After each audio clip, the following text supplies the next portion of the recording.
philosophie, ça sert à rien. Et c'est ça qui est bien.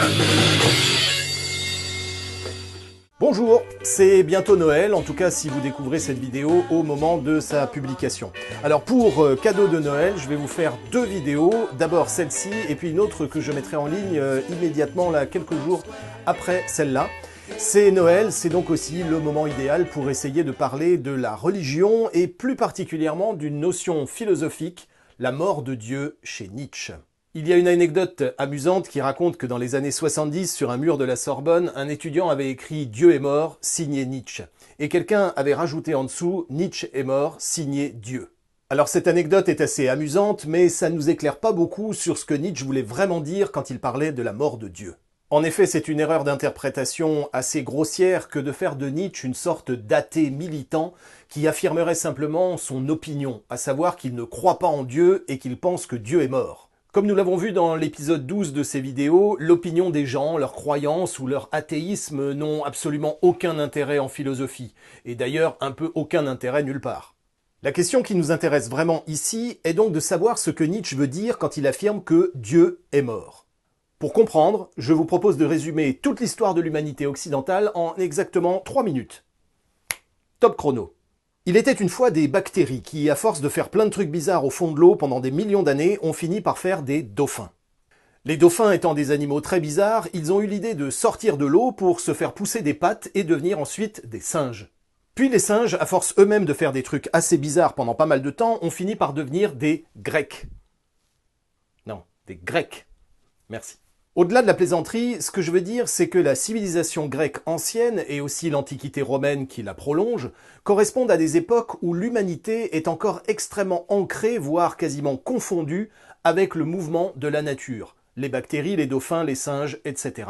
Nous pouvons représenter cette époque par une grande spirale, qui correspond au mouvement fondamental de la vie et de la nature.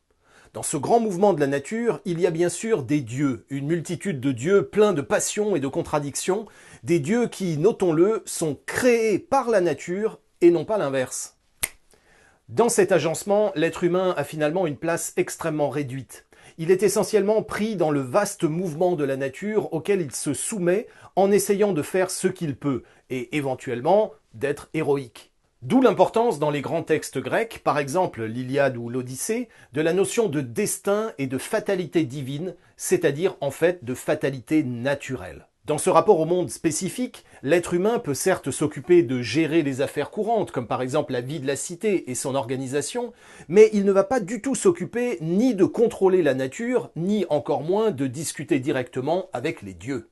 Dans cette spirale, la nature fait son travail, elle déroule son destin inéluctable et les dieux se moquent assez profondément de ce que peuvent fabriquer les hommes.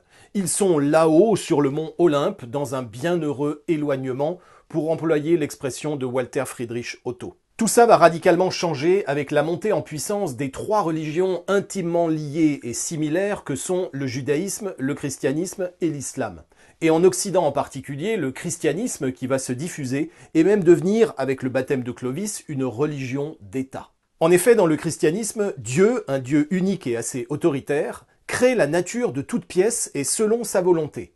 Enfin, il place l'homme au sommet de cette nature, entre lui et la nature, notamment pour qu'il s'en nourrisse et qu'il l'exploite. Ce schéma est celui qui va s'imposer pendant tout le Moyen-Âge, c'est-à-dire pendant plus d'1 millier d'années jusqu'au XIVe, XVe siècle, c'est-à-dire à la Renaissance. La Renaissance s'appelle la Renaissance parce que c'est la renaissance de l'Antiquité. À la Renaissance va avoir lieu en quelque sorte un rééquilibrage de notre rapport au monde.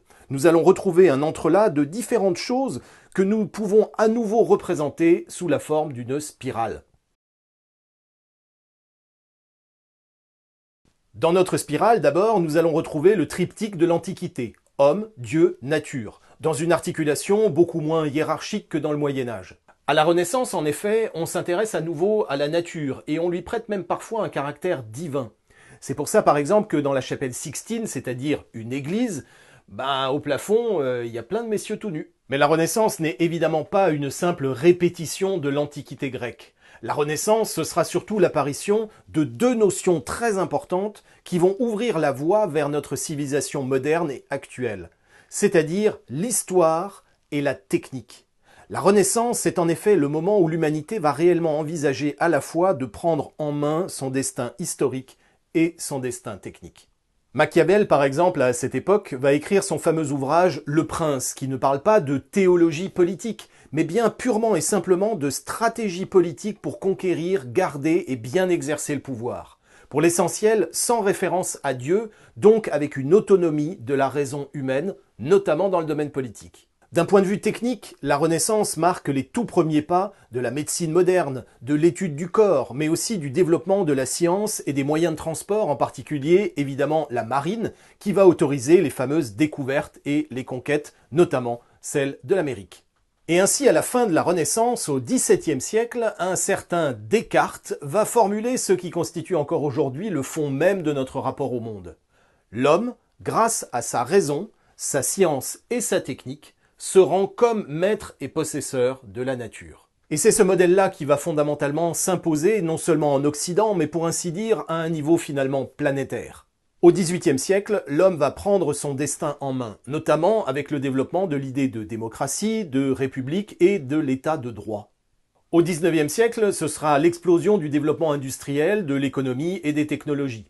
Et puis au XXe siècle, ce sera évidemment la conversion plus ou moins planétaire de toute l'humanité à ce modèle. Un être humain dont la grande préoccupation est de comprendre, de connaître, de maîtriser, de soumettre la nature à son service. L'homme, grâce à sa raison, domine la nature. Et voilà, 3 minutes. À peu près. Et en 3 minutes, nous sommes bel et bien arrivés au sujet dont nous voulions parler. La mort de Dieu.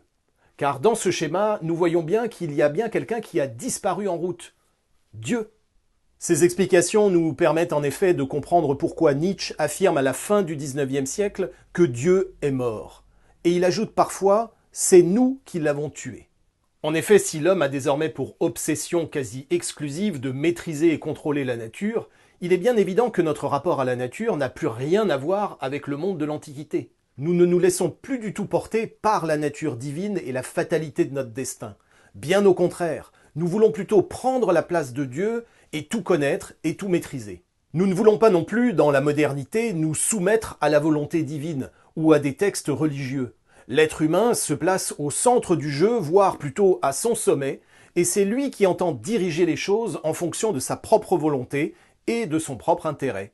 Comme nous l'avons déjà dit dans le 3e épisode de ces vidéos, qui était consacré au concept d'arraisonnement chez Martin Heidegger, l'essence même de notre modernité consiste à tout réduire à un état de ressources consommables et utilisables au service de la technique et a priori de l'homme lui-même. Et pour bien comprendre où je veux en venir, j'aimerais citer ici un grand philosophe français contemporain, Nicolas Sarkozy. En effet, lors de sa campagne victorieuse de 2007, Nicolas Sarkozy, sans doute pour des raisons un peu électorales, s'est mis à parler assez copieusement de son rapport à Dieu. Et dans un de ses entretiens, Nicolas Sarkozy dit la chose suivante. « Dieu, c'est quand même ce qu'on a inventé de mieux pour résoudre le problème de la mort. » Si je cite ici cette phrase de Nicolas Sarkozy, c'est parce qu'elle résume finalement parfaitement bien l'esprit de notre époque. Une époque qui réduit tout, absolument tout, à l'état de ressources. La nature, mais aussi les êtres humains qui deviennent des ressources humaines, mais même Dieu lui-même, qui est finalement réduit ici à sa seule utilité pratique pour les hommes et pour Nicolas Sarkozy, résoudre le problème de la mort. Vous avez donc maintenant compris, normalement, ce que Nietzsche veut dire quand il parle de la mort de Dieu. Vous comprenez notamment que la mort de Dieu n'est pas simplement une opinion de Nietzsche, sa petite croyance personnelle ou son avis. Il s'agit plutôt d'un constat philosophique que Nietzsche fait sur la base de ce qu'il voit, de notre rapport au monde et de notre époque. On comprend également que Nietzsche ne se réjouit pas particulièrement de cette mort de Dieu. Cette mort nous prive en effet d'une transcendance, d'un sens à notre vie. Car si l'homme a effectivement pris la place de Dieu, eh bien, il constate qu'il n'est pas pour autant devenu un Dieu lui-même. Maintenant que nous avons à peu près posé le décor, approfondissons le sujet. Et pour approfondir le sujet, wir müssen ein bisschen Deutsch sprechen. En effet, lorsque Nietzsche parle de la mort de Dieu, il s'exprime en allemand. Il dit précisément « Gott ist tot ». En allemand, pour dire que Dieu est mort, nous pourrions aussi dire « Gott ist gestorben », ce qui voudrait plutôt dire, du coup, Dieu est décédé. Mais Nietzsche dit bien « Gott ist tot » et ce n'est pas sans raison. Car si nous disions que Gott ist gestorben, c'est-à-dire Dieu est décédé, cela supposerait que nous soyons tous ensemble allés à l'enterrement de Dieu, que nous ayons pleuré sur sa tombe, puis que nous nous soyons tous décidés à apprendre à vivre sans lui. Mais ce n'est pas du tout le cas. Si Dieu est simplement tot, cela signifie qu'il est pour ainsi dire mort comme du bois mort. On dit d'ailleurs en allemand totes Holz, du bois mort. Lorsque nous regardons un arbre mort, nous pouvons facilement le confondre avec un arbre parfaitement vivant, mais qui aurait perdu ses feuilles en hiver, comme la plupart des arbres le font. Ce que Nietzsche veut dire par là, c'est que bien que Dieu soit mort, comme nous l'avons démontré, eh bien Dieu n'a pas été enterré. Il occupe toujours une place importante sous la forme de religions diverses, alors même que Dieu est mort, il est dévitalisé comme un arbre mort. D'où dans la modernité des malentendus de plus en plus grands sur la question de Dieu et de la religion. On parle d'un Dieu mort tout en faisant comme s'il était vivant. Et ça, Nietzsche, il apprécie pas. C'est ce phénomène qui permet notamment aux journalistes de nous sortir régulièrement un article ou une couverture de magazine sur le grand retour du religieux ou même le grand retour de Dieu. Généralement à l'occasion d'un attentat islamiste ou d'une grande réunion de juifs orthodoxes ou de catholiques intégristes. Mais si Nietzsche était là, il nous dirait sans doute que ce n'est pas du tout parce que des gens se crispent sur telle ou telle croyance religieuse que cela contredit le fait que Dieu est mort. Bien au contraire. En effet, si on a besoin de hurler et de surjouer que Dieu est vivant, si on a besoin même de menacer parfois les gens pour qu'ils croient en Dieu, eh bien, n'est-ce pas justement la preuve que Dieu est mort ? Si Dieu était encore vivant, présent aux choses, eh bien, nous n'aurions pas besoin de surjouer et suraffirmer le fait qu'il n'est pas mort. Dans le monde grec, par exemple, la question de militer pour les dieux de l'Olympe ne se posait pas. Ils étaient là, on en était sûr, et c'est tout. Toujours dans la même idée, j'aimerais vous livrer ici une formule qui va sans doute vous donner à réfléchir.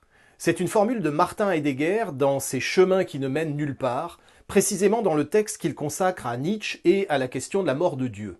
Dans ce texte, Heidegger écrit la chose suivante. La foi est le blasphème par excellence. La foi est le blasphème par excellence. C'est évidemment une formule étrange et paradoxale, car nous sommes a priori habitués à penser que ce sont plutôt, en général, ceux qui ont la foi, qui accusent les autres, les mécréants, les non-croyants, etc., d'être des blasphémateurs. Pourtant, avec tout ce que nous venons d'expliquer, nous pouvons bien comprendre ce que Heidegger veut dire. Si je fais de la foi et de l'acte de foi le fondement même de la religion, comme le fait en particulier le christianisme, je procède mine de rien à une inversion conceptuelle assez radicale. J'affirme d'une certaine manière que c'est la foi humaine qui fonde le divin. Et alors si ça, c'est pas un énorme blasphème de dire que c'est moi qui fonde Dieu parce que j'y crois? Tout. Blasphème. La foi, c'est le blasphème par excellence. J'aimerais conclure sur un dernier point et revenir à un texte de Nietzsche assez connu qui s'intitule « Le dément » ou « l'insensé » selon la traduction et qui figure dans « Le gai savoir » au chapitre 125. C'est notamment dans ce texte que figure la formule « Dieu est mort, nous l'avons tué ». Ce texte raconte l'histoire d'un type un peu étrange qui se promène en plein jour avec une lanterne allumée sur la place du marché et qui dit à qui veut bien l'entendre « Je cherche Dieu, je cherche Dieu ». Évidemment, les gens qui sont sur la place du marché le prennent pour un fou, et cela pour deux raisons possibles et différentes. Comme l'explique Heidegger dans le texte que je mentionnais tout à l'heure, certains ne comprennent même plus le mot Dieu. Ils ne comprennent pas ce que cela veut dire. Ils sont trop occupés à vendre leurs légumes ou à acheter leurs saucisses. Ils ne voient pas l'intérêt de chercher Dieu, à l'image de l'époque dans laquelle nous vivons. Ils ne comprennent pas l'intérêt de chercher Dieu puisque pour eux l'essentiel est de produire, de consommer et de se faire plaisir avant de mourir. D'autres vont le prendre pour un imbécile parce que eux ont déjà trouvé Dieu. Ils vont donc indiquer aux déments ou aux prétendus déments où se trouve Dieu. À l'église, à la mosquée, à la synagogue par exemple. Ils vont lui parler de la foi et des textes religieux qu'il lui faut lire pour trouver Dieu. Mais bien évidemment, le dément de Nietzsche est peut-être le moins dément de tous. Oui, il cherche Dieu tout en hurlant que Dieu est mort. Cela veut dire que le dément de Nietzsche, dans sa recherche, s'en tient toujours au plus difficile. Non, il refuse d'aller tourner autour de l'arbre mort que certains appellent encore Dieu dans un quelconque lieu de culte, pour faire semblant que Dieu est encore vivant. Mais il refuse aussi de se résigner à une existence plate, à la fois démunie de sens, de joie et d'enchantement. Une existence sans Dieu. C'est pourquoi le démon continue d'être à la recherche. Et mine de rien, c'est peut-être lui qui a le rapport le plus profond, le plus authentique et le moins blasphématoire au divin. Il cherche le divin et ne prétend pas l'avoir trouvé. Autrement dit, il n'abandonne pas sa recherche de Dieu, mais il ne prétend pas posséder Dieu avec certitude. Notons qu'il s'agit là aussi de la démarche même du philosophe par rapport aux choses essentielles. Le philosophe est un ami de la sagesse. Salut. Il fréquente la sagesse, il lui tourne autour, mais il n'affirme jamais l'avoir définitivement trouvée et encore moins être la sagesse elle-même. Ou sinon, méfiez-vous de ce philosophe.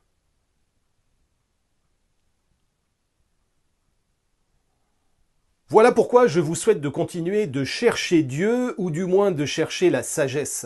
Je vous souhaite de vous en tenir au plus difficile, c'est-à-dire de ne jamais sombrer ni dans la facilité de la croyance obscurantiste, fanatique ou ésotérique, ni dans le rejet caricatural et crispé de toute dimension spirituelle à l'homme. Et de façon un peu plus légère, je vous souhaite de passer de bonnes fêtes de fin d'année et un bon début d'année 2021, quelle que soit votre croyance ou votre non-croyance ou votre semi-croyance, portez-vous bien. Vous n'auriez pas vu Dieu? Il y a pas quelqu'un qui a... Est-ce que quelqu'un a vu Dieu? S'il vous plaît, je cherche Dieu.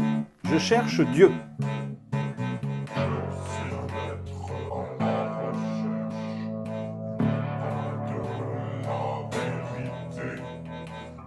Simplement